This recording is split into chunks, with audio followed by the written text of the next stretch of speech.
ግራኒት ዣካ ነገ ከሰንደርላንድ ጋር ከምናረገው ጨዋታ ውጪ መሆኑ ተረጋግጧል ማለት ነው። በጉዳት ፋሚሊ ከምናስቀይመው በጉዳትም ቢሆን በኖርማል ዣካ ከጨዋታው ውጪ እንዲሆን ነበር የምንፈልገው።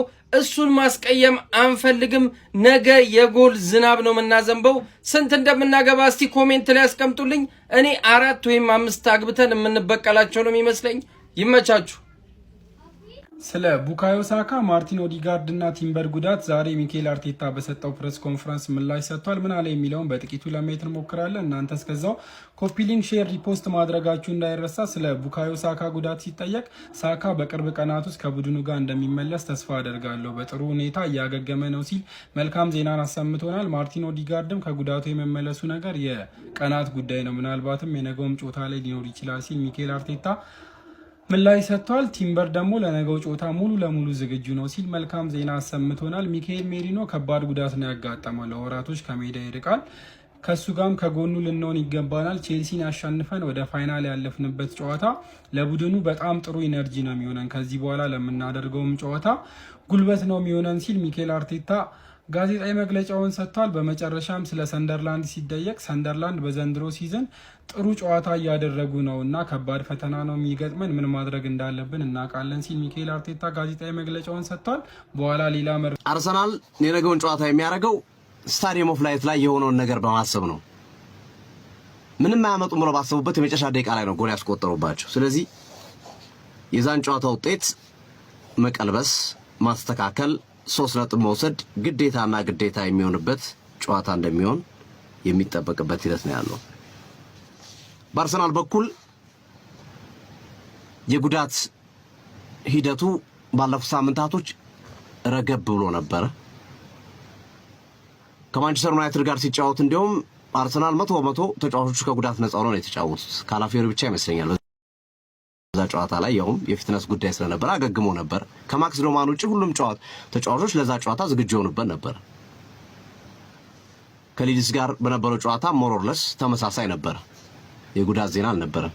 ከሊድሱ ጨዋታ በኋላ ነው አርሰናል በአንድ ሳምንት ውስጥ 4 ተጫዋቾች ተጎዱበት። በአንድ ሳምንት ሚኬል ሜሪኖ ጉዳት የተሰማው ከሊድሱ ጨዋታ በኋላ ነው። የውስጥ እግር ያሉ አጥንቶች መሰበር አመቱ ሙሉ ከውድድር ሊያረቅ የሚችል ጉዳት ነው እሱ። ቡካዮ ሳካ በሊድሱ ጨዋታ ለመምር ላይ እየሰራ የተጎዳ ተጫዋች ነው። ማርቲን ኦዲጋርድ የፊትነስ ችግር እንዳለበት የታወቀው ከሊድሱ ጨዋታ በኋላ ነው። ለሊግ ካፑ የቼልሲ ጨዋታ አልነበረም ቡድን ውስጥም በተቀላለው። እንደገና በትናንትናው ኦፕን ትሬኒንግ በክፍት በተደረገው ልምምድ ላይ ጁሪያን ቲምበር አልነበረም። በአንድ ሳምንት ውስጥ 4 ተጫዋች ድንገት ያርሰናል የማገገሚያ ክፍል ድንገት ነው እየሞላ ያመጣው። ጉዳቶቹ ከሚካኤል ሜሪኖ ውጭ ያሉ ጉዳቶች አሳሳቢ አይደሉም ሆነን ለመናገር። ያ ማለት ለነገው ጨዋታ ላይ ደርሱ ይችላሉ። አብዛኞቹ ግን ለብሬንፎርድ ጨዋታ በተለይ ሳካና ኦዲጋርድ ለብሬንፎርድ ጨዋታ ዝግጁ እንደሚሆኑ ግልጽ ነው። ሳካ ምናልባትም ኦዲጋርድም ነገም ሊመጡ ይችላሉ። የፊትነሳቸው ጉዳይ ዛሬና ነገ ስለሚታይ ግን ሞስት ፕሮባብሊ ብሬንፎርድ ጨዋታ ላይ ሳካና ኦዲጋርድ የመመለስ እድላቸው ሰፊ ነው በአርሰናል በኩል ማለት ነው። ግን አርሰናል እንደገና ጫና ወዳለው ፊክስቸር እየገባ ነው ያለው። ብሬንፎርድን ያገኛል፣ ዊጋንን ያገኛል፣ እንደገና ቶተናምን ያገኛል። አርሰናል እንደገና ወልቭስን ያገኛል። የወልቭስ ስኬጁል ወደ ፌብሩዋሪ 18 መጥቷል። በቀጣዩ ወር የነበረው ማርች ላይ የነበረው ፊክስቸሩ የካራባኦ ካፕ ጨዋታ ስላለበት ተብሎ ወደዚህ መጥቷል። ተወዳጁ የእንግሊዝ ፕሪሚየር ሊግ በ4ኛ ሳምንት መርሃ ግብሩ የተለያዩ ፕሮግራሞችን የጨዋታ ፕሮግራሞች ማለት ነው ይዞ እንግዲህ እሁድ ቅዳሜ የሚከሰት ነው የሚሆነው።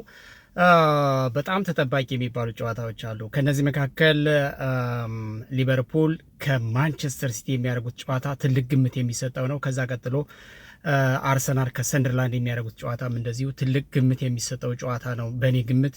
ምክንያቱ ደግሞ ሰንደርላንድ ለአርሰናል ፈታኝ መሆኑ አንደኛው ምክንያት ነው።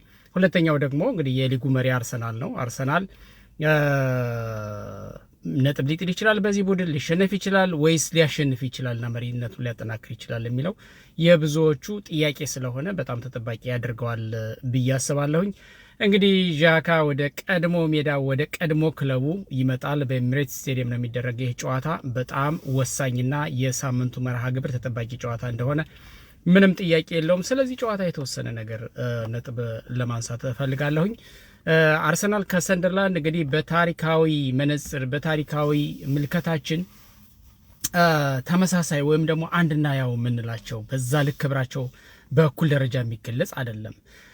አርሰናል በታሪክ ፊት ውስጥ በጣም ትልቅ የበላይነት ያለው ቡድን ነው። ግን ከቅርብ ጊዜ ወዲህ ደግሞ በሰንደርላንድ በተደጋጋሚ ሲፈተን ሲቸገር አይተነዋል። በተለይ በዚህ በ2025 የእንግሊዝ ፕሪሚየር ሊግ አዲስ ከታችኛው የመጣ እንደመሆኑ መጠን ሰንደርላንድ አርሰናልን ከፈተኑ ቡድኖች መካከል አንደኛው ነው። ስለዚህ በሁለተኛ ግጥሚያቸው ምን አይነት እንቅስቃሴ ይታያል በሁለቱ በኩል የሚለው ብዙዎቹን በጉጉት እንዲጠብቁት አድርጓቸዋል ጨዋታውን። አሁን ባለው ሁኔታ እንግዲህ አርሰናል 53 ነጥብ ሰብስቦ ሊጉን በአንደኛ ደረጃ ይመራል። ሰንደርላንድ ደግሞ 36 ነጥቦችን ሰብስቦ በስምንተኛ ደረጃ ላይ የተቀመጠ ቡድን ነው። በአጠቃላይ ጤና ይስጥልን የተከበራችሁና እንዲሁም የተወደዳችሁ ነጊ ክለባችን አርሰናል እንግዲህ ከሰንደርላንድ ጋር የሚያደርገው ጨዋታ ይጠበቃል። በሜዳችን በኤሚሬትስ የምናደርገው ጨዋታ እንግዲህ በስንት እንቀጥቅጥ ነጊ አሸንፈን ነጥባችን ወደ 56 አሪቀን ደግሞ ተነገ ወዲያ እሑድ ቀን አንፊልድ ላይ እንግዲህ ከሊቨርፑል ጎን ተቀምጠን ሲቲን እንቆጥራለን። በስንት እንቀጥቅጥ? ሐሳባችሁና እንዲሁም ግምታችሁን በኮሜንት ስራ አስቀምጡ። እናሸንፋለን። ገብተናል ሰንደርላንድ ተከስተናል። እንግዲህ የሆነ ነጥብ እየሸተተኝ ነው። በቃ የሆነ ነጥብ 3 ነጥብ ይሁን 1 ነጥብ ለይቼ አላወቅኩትም። እስከማውቀው ድረስ ግን አንዱን አሳውቃችኋለሁ። በእርግጠኝነት ግን ሰንደርላንድ የሆነ ነጥብ ይዞ ይወጣል ከዚህ ሜዳ። አሳምሬ ነው የምነግርህ። አሁን እኛ የምንፈራው ኦንጎልስ የምትሉትን ተጫዋቻችሁን ይዛችሁብን እንዳትመጡ። ሴት ቢስና ኦንጎል የሌለበት እኮ ከኛ ጋር ብትጫወቱ አሳምራችሁ ታቁታላችሁ። የሚያስፈራው ከናንተ ኦንጎላችሁ ነው። አታካችሁ 0-0። የኛ ዲፌንስ ደግሞ ዘጭ ያለ ነው። ያው ማንም የመሰከረለት አይነት ዲፌንስ ነው ያለን። ኳንተር ደግሞ እንደኛ የተሳካለት የለም ዘንድሮ ማለት ነው። ስለዚህ እናንተ በኳንተር ደግሞ ደካማ ስለሆናችሁ እኛ ጠንካራዎቹ ነን። ስለዚህ ልንቆላችሁ ነው ማለት ነው። ደህና አድርገን ነው የምንሰጣችሁ። ምንም አይነት ምህረት የሚባል ነገር የለም። አባቴ ሰንደርላንድ ይሄ ነጥብ ያስፈልገዋል። ስለዚህ ሰንደርላንድ ይሄንን ነጥብ አሳክቶ ይወጣል ነው የምልህ። አሳክቶ ይወጣል። አሳምረህ ታውቀዋለህ። እናንተ ደግሞ ተርገፍግፋችኋል። ሊጉን ትመራላችሁ እንጂ ሊጉን እንደሚመራት የምትጫወቱ ቲም አይደላችሁም። ይሄን አሳምራችሁ ታውቁታላችሁ። ያው የኛ ጥንካሬ የናንተ ድክመት ነው። ስለዚህ እንቆላችኋለን። ለማንኛውም ለጀማው እንዲደርስ ሼር፣ ኮፒ ሊንክ፣ ሪፖስት ማድረጋችሁ እንዳይዘነጋ፣ ፎሎም እንዳይረሳ። የቻናችሁ ድለ ሰንደርላንድ። እሺ አርሰናል ቤተሰብ የቋጠሮ ጥሪ በደንብ አድርገህ እንድታዳምጠኝ ኮፒ ሊንክ እያደረክ ለሁሉም የአርሰናል ደጋፊ አዳርስልን። ያለፈው ሳምንት ሚኮ ስፐርስ የሰራልን ውለታ አይታችኋል። ከእንደገናም ደግሞ እንደ ማንቼ ደጋፊ ተሽለጥልጦ ምናምን ነገር መሸነፍ ነው የምፈልገው አንተ እንዳትበላ እኔ ቦርድ ይሻለኛል ምናምን ብሎ ከዛ ውጤት ሲይዝ ደግሞ ይሄ ነው ስፐርስ ምናምን ብሎ አይደል። ከጨዋታው በፊት በዚህ ሰዓት ለኔ 3 ነጥብ ከባድ ነው እፈልጋታለሁ አርሰናል ይብላው እኔ ባለፈው ምናምን ብላ ትክክለኛ ደጋፊ እንደሆነች አስመስክራለች። ስለዚህ እንደዛ አይነት ውለታ ውሎልን ሊወርድ አይገባም። መቼም ነው የማይወርደው እኛ እያለን ማለት። ስለዚህ አመቱን ሙሉ የአርሰናል ደጋፊ ልክ እንደ ራስህ ክለብ ገባርለ ለስፐርስ ቋጥረህ ሚኮ ስፐርስ ሊወርድ አይገባም። ገባችሁ አይደል? እዛ እንግሊዝ ያሉት ይባሉ ማን ምን አገባን? እኛ የበደለን የስፐርስ ደጋፊ ነው። ገባርለ እኛ የበደለን የትርፌ ደጋፊ ነው። ገባርለ እና ነገ ቋጠሯችን ሀ ብለን እንጀምራለን። ሚኮ ስፐርስ ማን ዩናይትድን ስታረግ ማለት እስካሁን 3-2 እየጠፋ አስቸገሩን እኮ አሳበዱን እኮ በእናትህ። ሚኮ ነገ ታሸንፋለች፣ ደስተኛ ትሆናለች፣ አመቱን ሙሉ ይቀጥላል። እንደዚህ አይነት ውለታ ውለሽልንማ እኛ አንከላሽ የሚቆይ ገባሽ አይደለ?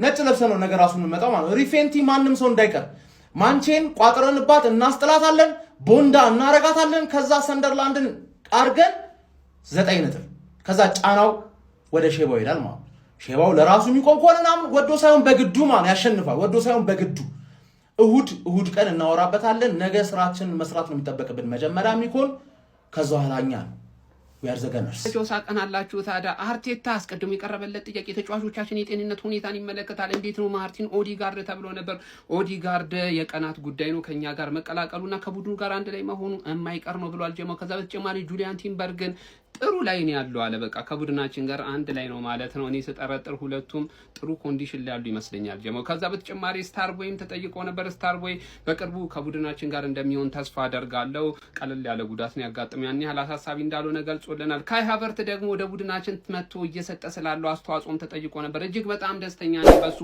በተለይ ደግሞ በእጅግ አስፈላጊ በሆነ ሰዓት ነው ወደኛ ጋር መጥቶ የተቀላቀለን ሲል ተናግሯል ጀማው ሌላው ስለነገው ተጋጣሚያችን ሰንደርላንድን ቡድን ተጠይቆ ነበር እጅግ በጣም ጥሩ ቡድን ናቸው ቆንጆ ስብስባላቸው በዚህ ላይ ደግሞ ቆንጆ አሰልጣኝም አላቸው ሜዳ ውስጥ ገብተው ምን ማድረግ እንዳለባቸው ጠንቅቀው ያውቃሉ እኛም ደግሞ ምን እንደሚጠበቅብን ጠንቅቀን ስለምናውቅ ነገ ጨዋታ ላይ አጥጋቢ ውጤት ይዘን ለማውጣት ዝግጅታችንን አጠናቀናል ሲል ተናግሯል ጀማው የነገ ጨዋታ እንዴት ታዩታላችሁ ሐሳብ አስተያየታችሁን ኮሜንት ሴክሽን ስጡ ስለስንት ሊያልቅ ይችላል ብላችሁ ትገምታላችሁ ነገ ደግሞ ጃካ ለመኖር ሰንደርላንድን በትልቁ ይጎዳል በአርሰናል በኩል ሳካና ኦዴጋርድ አለመኖራቸው በትልቁ ሊጎዳ ይችላል ግን አርሰናል ነው ስናየው አርሰናል እንደ ቡድን ስንመለከተው የሆነ ተጫዋች ተጎዳ በአግባቡ የሚተካው ተጫዋች በአግባቡ ቦታውን ይሸፍናል አምና ታቻምና ሳካና ኦዴጋርድ አንድ ላይ ቢጎዱ